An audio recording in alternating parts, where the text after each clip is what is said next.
Lord, thank you for being the God of comfort and rest.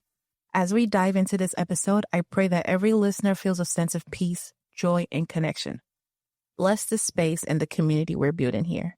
Amen. Hey everyone, welcome to What's on the TV Tonight, your cozy corner for all things TV. From the comfort shows that make us feel seen to the ones that make us laugh, cry, or yell at the screen, we're breaking it all down. But it's not just about what we watch. It's about how those stories connect to real life, the comfort they bring, and the lessons we carry with us. I'm your host, Shani, aka SeniTelly, and every Friday, we'll dive into the shows we love and what they teach us along the way. So, what's on the TV tonight?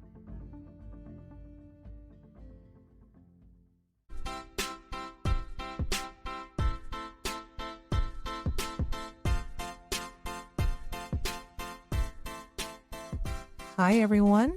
It's Shani, and welcome to another episode of What's on the TV Tonight. How's everyone doing? Hope you guys had a lovely week, a lovely weekend. And hey, if you're listening to this on Friday, let's get the weekend started. This is a good way to start the weekend, okay? So we thank God it's Friday. But today, we're talking about the question is, what's on the TV tonight? Seriously, what are we talking about today? And we're talking about Gilmore Girls. We're talking all things comfort shows, why there are comfort shows, and what's so special about Gilmore Girls that people won't shut up about. Seriously, what's so special about it? We're going to dive into that and find out the answer to that. So, welcome to What's on the TV Tonight, a SeniTelly podcast. Okay. Comfort shows, we all have them, those series you put on when life feels a little too heavy or when you just want that cozy, familiar feeling again. For me lately, it's been Gilmore Girls. And trust me, there's a reason. It never gets old. Like, I was one of those people that literally ran away from Gilmore Girls. I would never click play on it. And every time, ABC Family used to be obsessed with showing reruns of it, and I would just completely ignore it because I'm just like, it's not my vibe. Don't really care for it. I'm gonna move on with my life and go watch something else. And it's the same with Grey's Anatomy, but that's for another day. But I just never cared about Gilmore Girls. But recently, maybe a couple of weeks now, I guess, I was like, why don't I click play on Gilmore Girls? Because I need to understand why people love it so much. And usually people always seem to tune into Gilmore Girls during the fall. It's like one of them shows that just matches with a season. Even with Harry Potter, people love to tune into Harry Potter during Christmas season. During the winter season, it's like that movie just matches the season. And for fall, it's Gilmore Girls. Gilmore Girls matches fall. And when you think about fall, you think about Gilmore Girls being cozied up in your bed, in your blanket with your tea, and you just, press play, or with your pumpkin chai latte from Starbucks, and you just press play. And I was really wondering why people felt like that with Gilmore Girls. And now I understand. I wouldn't even say it's a fear. It's more so an enlightenment. Now I really, truly understand why people are so obsessed with this show. But before I even dive in, what is a comfort show, why are they our comfort shows? My definition of comfort shows would be something that just makes me feel good. And generally, I feel like everything is my comfort show just because of the fact that TV just makes me happy. So I'm very biased in terms of what a comfort show is or what's my comfort show. But yeah, I would say a comfort show is something that you seek out that just makes you feel good. A show, or it could be a movie that makes you feel good, and in any mood that you're in, you just click on it and you just feel a lot better. That's how I see it. And for me, To All the Boys I Loved before will always be my comfort movie if I just want to feel something.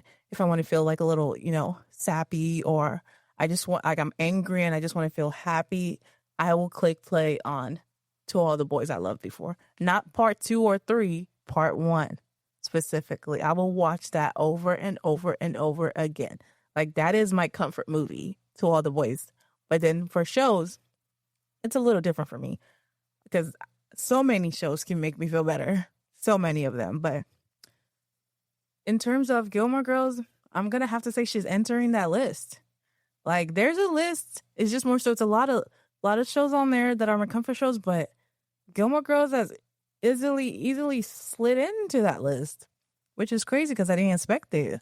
It was on a random Sunday night. I was just like, okay, let me finally tune into this show. And I don't regret it. If you don't know Gilmore Girls is about a mother that had her child very young, and they live in a small town. Her daughter is 16 years old. I think at the time that I started watching the show at 15. Yeah, her daughter's 15 years old, and they just live in this small town where everybody knows everybody. And she doesn't have the best relationship with her parents.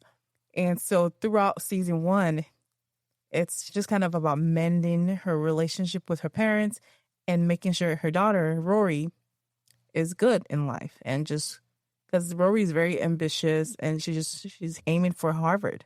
Lorelai, her mom, literally does everything possible to make sure that Rory is good. So the show is just generally about these two women that just have this beautiful mother and daughter dynamic, and they just go through life together, like as a mother-daughter, but also as best friends, which is very interesting to see.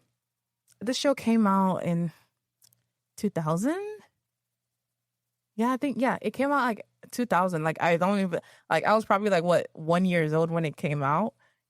And it's been alive since. This is 2025. And like, Gilmore Girls is still one of them shows that people will still talk about today. Like, it's not dying. You know, it's such a show that will literally stay on for decades and decades, despite no new episodes. Like, that's almost like, it's one of them shows that people just literally seek out for, hence why they're considered a comfort show, because people literally seek out for it. Like, also with One Tree Hill, it's a show that was in the early 2000s, and people still talk about One Tree Hill. Same thing with 90210. Like, people still talk about 90210. Same thing with That's So Raven or Hannah Montana. These shows came out in the early 2000s, but they're still very much alive because of the mark that they've left on us in our lives. And like, they would never die. And so with me and the Gilmore Girls, I didn't expect to feel the way that I felt about it when I started tuning in. I just thought, oh, I'm just going to let it play in the background and not actually pay attention to it. That was my thinking when I first clicked play on Gilmore Girls. But as I was watching, let me get comfortable. As I was watching, I found myself feeling happy. I found myself feeling like, oh my gosh, I love this. It was like a feeling of just warmness. It was warm. Like, I was enjoying the show. I was enjoying the characters. Like, no one annoyed me. Because with me in shows, there's always like that one character that will piss me the heck off. And I'll literally always want to like fast forward their scenes. But like, with this, there's no one. Like, everybody is perfectly placed. All the characters make sense. How they move makes sense. And it's just so nice. Like, I haven't finished Gilmore Girls. I'm on season 2 now. And just watching the first season and like half of season 2 already, I've just been literally enthralled in it. Like, I'm at work watching Gilmore Girls. I'm not going to lie. Even like when I'm home, when I'm home, I'm in my bedroom. I just put on Gilmore Girls, enter my blanket, and just get into that cozy vibe. Because truly, that show gives you that cozy vibe that you're seeking for. And it's just so nice. Like, I love it. And I would say, so far, my favorite moments from it, I've just been watching Lorelai grow, because she's not your typical mom. She's one of those ladies that, you know, she forgets that she's a mom and tries to be a friend to their kid when also she needs to be a mom. She needs to parent them. So it's been interesting because when I first started it, she was definitely more of a friend to Rory than a mother, in terms of that mother-daughter dynamic, it wasn't as conventional. From the way I was seeing it, it was more so because Rory's literally her best friend. But as the episodes go on, you see and understand their relationship. You see why Lorelai acts the way that she acts. You see why Rory acts the way that she acts. And the way they did it is just so beautifully placed, beautifully created. And then we get to see Lorelai's parents and how they're literally these two strict people that did not like the fact that their daughter had a kid at age 16. And they're very cold. They don't really show emotions other than the fact that they show their clear disdain for Lorelai having a kid at 16. But it's so interesting when you see Lorelai with her mom and her dad, you start to understand why Lorelai is the way that she is and the way that she acts. Because Lorelai prides herself in making sure that she has a good relationship with Rory, because her relationship with her mother is not the best. So it makes sense why she would make sure that I want Rory to feel comfortable to tell me things. I want Rory to know that, yes, I am her mother, but I'm also her best friend. I'm her friend. So there's a reason why Lorelai acts the way that she does.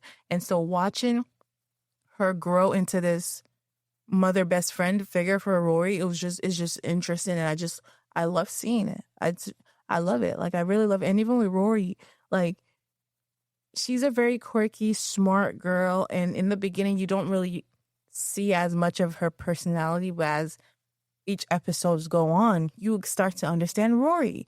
You start to see why Rory is the way she is. And the fact that she has one friend and then her mom is her best friend. But as the episodes go on, you see that, okay, Rory's not just this girl that has her mom as her best friend. Rory's a smart, quirky girl. Rory's funny. Rory's very conversational.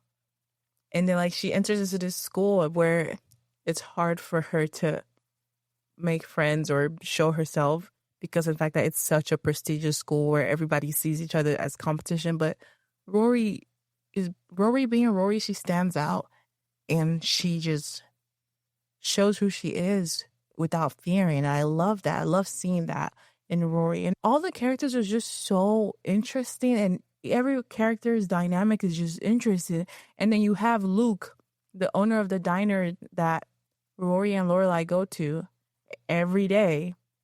And his character is so interesting. He's always angry. But for some reason, when it comes to the Lorelais, he doesn't have disdain for them. He loves them down, especially Rory's mom, Lorelai. Oh yeah, if you don't know, by the way, Rory is the nickname for Lorelai's daughter. Lorelai's daughter's name is actually Lorelai as well. That's why I like to say the Lorelais. But yeah, he literally is always frustrated by everybody and anything. But when it comes to the Gilmore Girls, he loves them down. And he always, like, he might not show it in the, like, most affectionate way, but his actions, the things that he does, you can clearly see that, first of all, he's madly in love with Lorelai and that he loves Rory. So even his character is just so interesting. I can't wait to continue to see how his character softens up as the episodes go on, as the season goes on. The whole season so far has been really good. Season 2, I think I'm on episode 7 of season 2, so I'm almost there. I think it's like 20 episodes in total, so I'm almost there. But that's where I'm at so far with Gilmore Girls, and it's very palatable. It just makes sense why it's that show. And the fact that I'm starting it at the perfect time. I'm starting it in fall. And it's not like I planned it, because I sure didn't. It was just more so I was chilling with one of my friends. And I don't even know what we were watching that day. We were watching something, but when it finished, I was like, okay, what the heck do I watch? And that's when I was just like, okay, let me just play on this Gilmore Girls and see what the hype is about. I wasn't even like thinking that, oh, I'm really about to get into this. And I just feel like personally, like, I need to have a show that I'm watching that has like 9 seasons and 20 episodes. Like, I need to have that show. So I need a show where I need to be obsessed with it. And unintentionally, it became Gilmore Girls. At one point, I think a couple of years ago, it was Smallville. And then the following year was One Tree Hill for me. And then the last year was True Blood. And the thing with me with True Blood is I haven't even finished it. And it's crazy. I was like binge watching it back to back until I got to the last season. And then I stopped at episode 7 of season 7. Mind you, there's only 10 episodes in that season. So I'm literally almost done with True Blood. It's just more so I did not. I don't know if I'm fearing that because it's ending, even though it already ended years ago. And like that was that one show for that year that I picked to be obsessed with. And I just did not want to complete it because I just didn't want to feel like it was over. But I need to finish that. And I fear I might do that with Gilmore Girls. I might get so close to the end and stop. Because I started watching season 1. I started watching it early last month. It's October. We're entering the second week of October. I'm still in season 2, which is so unlike me. I would have already finished. I would have been in season 4 by now, to be honest. The way I be moving, I would have been in season 4. But I need to continue and finish it. But it's such a good show. Okay, if you need confirmation that Gilmore Girls is it good or not, this is the confirmation you need. It's a great show. It's a funny show. It's a nice show. It's a comforting show. It truly is the diamond of comfort shows. It's such a good show. And then let's see. Oh, you know what? I even forgot to mention this is, like I said in my last episode, the Telly Talks where I just, yap about the shows that I'm currently watching. And if I think I should watch it. And 100% I do think you guys should watch Gilmore Girls. And so we're going to transition a little bit into a remote control, okay? So what are we pressing on the remote today? Or what has Shani been actually watching this week is what it is. Okay, let's see. I've been watching this new show on Netflix called Wayward. It's a limited series. And I love a good limited series. Like one thing about me, I'm going to click play on a limited series because I love that whole idea of just one season and we're going to finish. No need for further stories. Just do the one season and we're going to complete it from episode 1 to episode 8 because limited seasons are literally about max 10 episodes. But yeah. So I've been watching Wayward on Netflix. It's about 2 girls and the fact that they're in a school.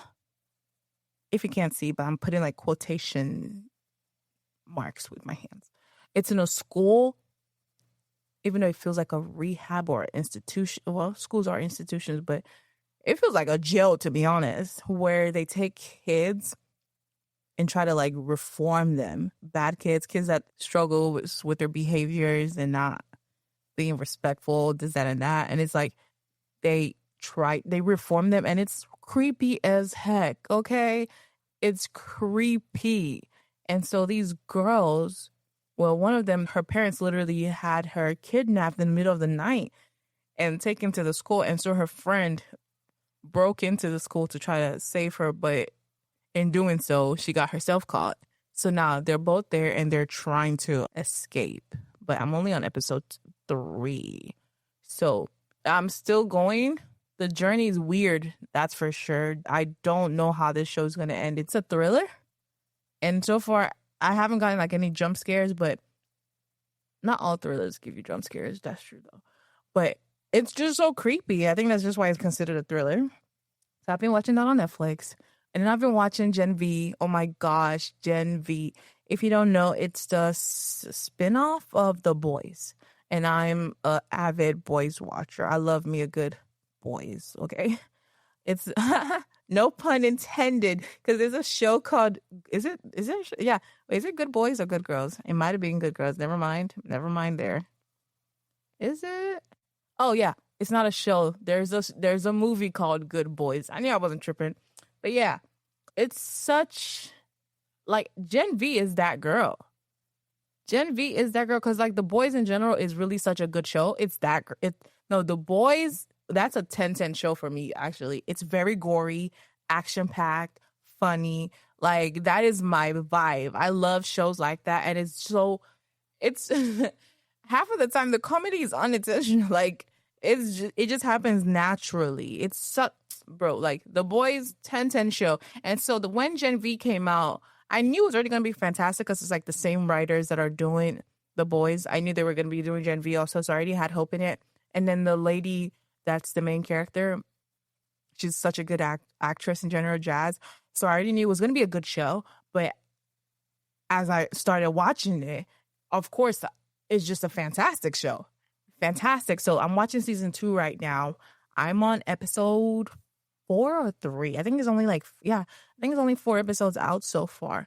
And this season, my goodness, it's so good because Gen V reflects real life. It really does. It really kind of shows what's going on today in America without actually throwing it in our face. But it's a very obvious thing that they do.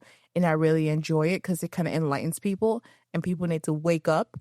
But hey, that's another thing for another day.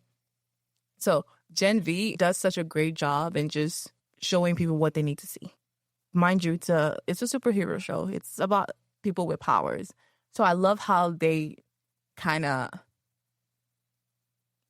put real life things into it without it being so obvious that that's what they're doing. But very good show. I love it. So I've been watching that. And what else have I been watching? I was watching Love Island Games. It finally finished. And honestly, the ending was very disappointing. But I get disappointed with Love Island a lot. And for some reason, I still keep clicking play on the next season. And I need to stop. Maybe this might be the straw that broke the camel's back. Like, I need to stop watching Love Island. Like, it doesn't serve me anything. Ugh. Like, it was so annoying to watch it for 3 weeks. And then the winners are who they are. And it's like, bro, get out of my face. Like, ew. So if you wanted to know if you need to watch Love Island Game Season 2, do not waste your time. I'm going to just tell you that. Do not waste your time watching Love Island Game Season 2. Season 1, watch that. Now that right there is good TV. You can watch that. I'm going to give you 100% go ahead on Season 1 of Love Island Games. But Season 2, they can keep that. Don't even waste your time, please. But yeah, that's the end of the remote control. I hope you guys actually do click play on Gen V. It's such a good show. Oh, I didn't really even talk much about what Gen V is about. It's about this girl that has this blood superpower where she can literally control blood, do anything with blood. And so she goes to a college with a bunch of other superheroes. And it's not your usual college, let's just say that. So she goes through a lot of things as she's there. But definitely a show you guys should consider watching if you're into like all those like action-packed, gory type of shows. If you're not, then definitely stay away from it. But on that note, let's get into the telly notes. And my takeaway from Gilmore Girls comfort shows, there's a reason why it's so alive today, you know. There's a reason why it's been so relevant for so long. It's just because of how people crave comfort.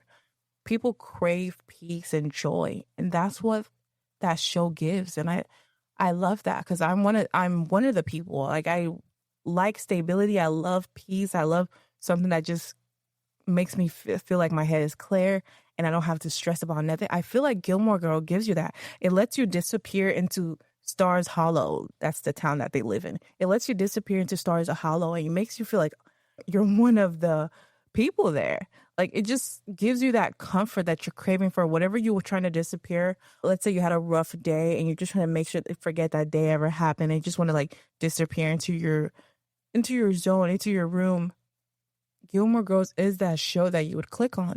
It is. It's that show that makes you just enter into a new world. And I love that. I'm going to continue watching it. And I feel like after I finish watching it, I'm going to probably rewatch it. But that's today's episode. Comfort shows truly remind us why TV is more than just, background noise. Next week, I'm switching it up and putting y'all onto some hidden gems that you might not know about yet, but definitely should. Trust me, you want to add these to your watch list. So guys, catch you next time on What's on the TV Tonight, only on SeniTelly, but obviously on Apple, Spotify, YouTube, iHeartRadio, Pandora, wherever you listen to your podcasts. Obviously, that's what I'm trying to get at. Wherever you listen to your podcast, click on SeniTelly or What's on the TV Tonight. And like I said, guys, please send me recommendations. If you have recommendations, DM me on Instagram at SeniTelly, DM me on Twitter at SeniTelly, DM me on TikTok at SeniTelly or email me at what'sonTheTV@SeniTelly.com. Thank you guys. I hope you guys have a lovely weekend, lovely week. And remember that God got you. So have a good day and have a good night, depending on when you're listening to this. Okay? Bye, y'all.